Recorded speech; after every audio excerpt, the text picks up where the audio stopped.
So, Falcon Winter Soldier episode 5. The thing with this is there's a lot to like about this episode. There really is. I'm not joking about that. There is a lot to like. But here's the thing. This episode is a mess.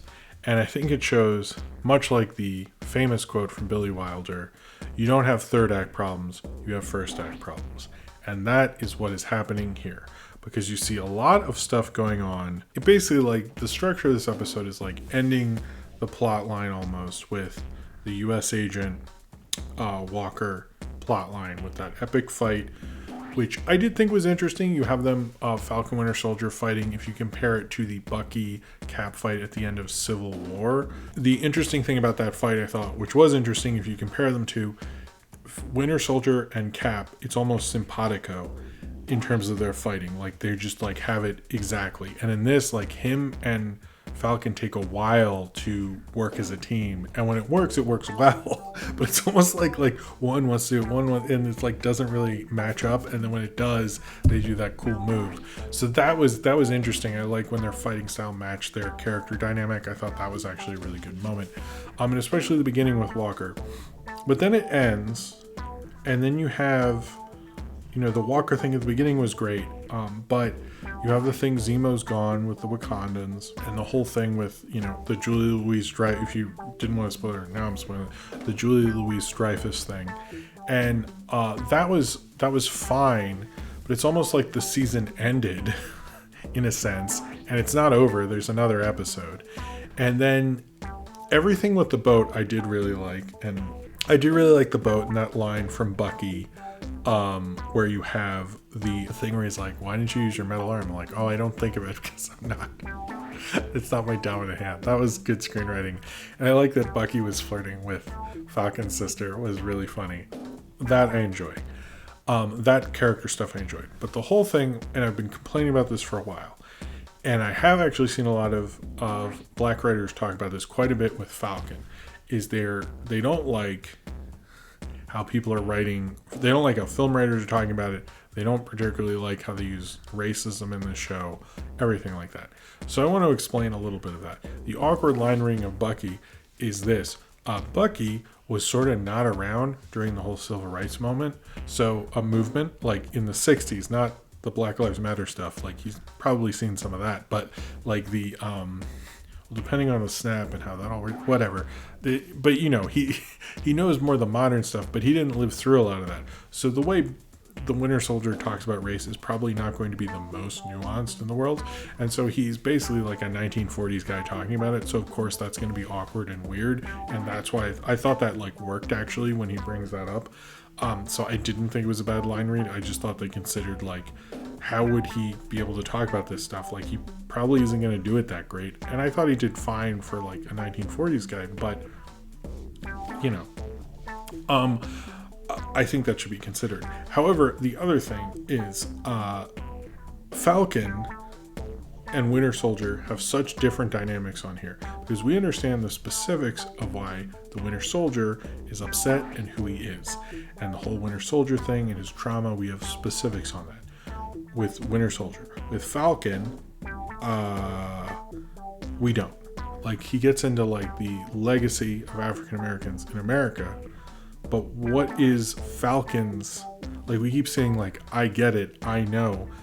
That doesn't work on a character level. Like, when you're watching this, we need a specific, like, if he had a shitty gym teacher or a commander or something, and I don't necessarily need a full scene showing me like torture porn or something, but I mean, we need something.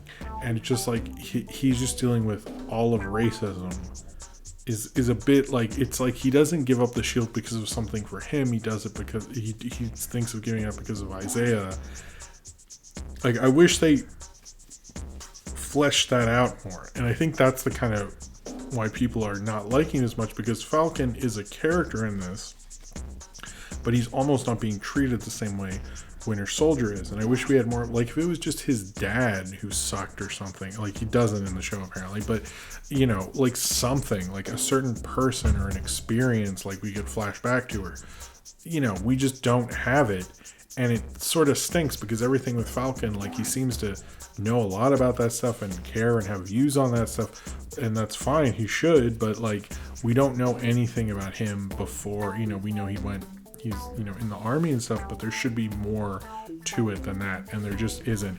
And it's just playing off of someone dealing with racism as a whole and not dealing with it as specific as someone's actual perspective would be, which is what you should have with the show. The difference, I think, is like, look at Black Panther specifically. I know this is like the whitest, lamest, most mainstream way, but it works because it's Marvel also, is with Killmonger. We have specifics about Killmonger as a character, so you understand who he is, and he explains that, and you get who he is, you get how distinctive he is. With Falcon, what is his experience that makes him distinctive of who he is? And we just don't know anything, and I think it's really hurting the show overall. So this episode was the worst structured because it's almost like you hit the denouement thing. That's like the point of rising action, and then it's all falling action. It's like a storytelling kind of moment. Like, you can hit the point of rising action early in the episode, which this one did, but it's falling, but it's almost falling in terms of the flow of the show to another rise. So it's like, I don't understand how this flow works. This is the least I've liked an episode, because when I later think of it in terms of storytelling, it is like a total fucking mess. I love the Julia Louis-Dreyfus stuff. I like the beginning. There's a lot of stuff I really loved about this.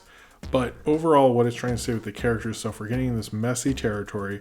I absolutely think there should be more with, like, another season or more episodes or something.